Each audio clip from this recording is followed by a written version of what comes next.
So Busta Rhymes just dropped his new album, BlockBusta.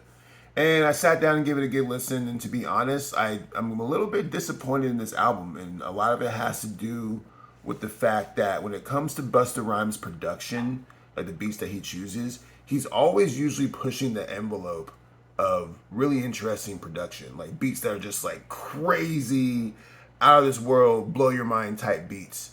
And like this album definitely kind of falls more in line with the current sound of hip hop. There's a lot of trap beats on here. There's production on here from Timbaland. There's production on here from Swiss Beats.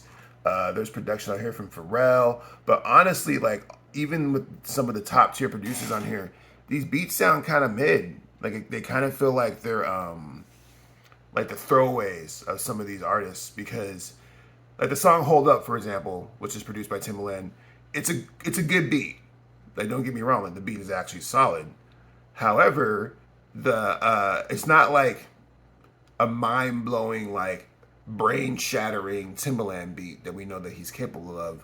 It sounds like something that he just kind of had in his collection that he was playing around with that Busta Rhymes hopped on.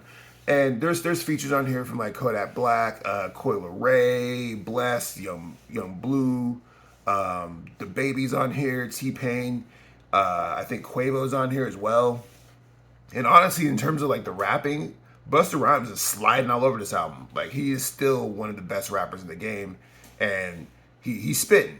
And so we're not really knocking points off for that. Like the rapping on here is actually top tier. Busta Rhymes is doing his thing. He's continuing to prove that he's one of the best rappers of all time.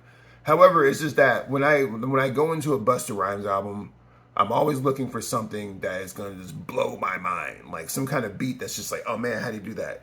And the closest thing that we get, there's two beats on here that are the closest, which is one called Tings, produced by Pharrell Williams, which is like a Jamaican kind of vibe. But even that beat sounds like kind of mid compared to the beats that Pharrell has put out over the last couple years. Like if you go listen to the beats that Pharrell's been dropping over the last year, he's put out some crazy, insane production.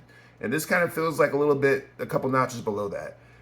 The Return of Mansa Musa, which is produced by Swiss Beats, is probably the most interesting beat on here, which is crazy because I actually don't like most of Swiss Beats stuff, but he has the most interesting beat on here. Also, it features Blackway. And if you don't know about Blackway, you will soon enough. I think that dude is actually set to blow. He's the guy who did What's Up Danger on the Spider-Man soundtrack, as well as a bunch of other songs. I love his music, so it's exciting to see people discover him through whatever it means. But overall, man, I'm a little bit disappointed because I was really hoping for something a little bit more risk-taking. His last album, Extinction Level Event 2, took a lot more risk sonically with the production. And this is a good playthrough. Like, I will listen to it once and twice, but it's not something that would be like, oh man, this is some of the best stuff that Busta Rhymes has ever done. And it all comes down to production. But those are my thoughts.